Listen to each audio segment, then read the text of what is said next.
How to log out your account on PayPal. Are you guys facing issues to log out your account on PayPal application? If that's so, then this video might help you out. Without further ado, let's get started. First of all, open PayPal on your mobile device. Once you open the app, now look at the top right corner of your screen where you can see your profile icon. Click on it. After you click on it, you can see multiple options over here. Just scroll down. After you scroll down, you can see the option for close your account and log out. You are looking to log out your account, tap on logout. As soon as you click on logout, your account will be instantly logged out from PayPal. And that's it guys, that's how you're gonna log out our account on PayPal.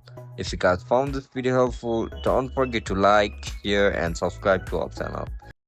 And if you guys have any issues regarding PayPal, make sure to comment down below so that I can help you out. I'll catch you up in the next one. Bye bye.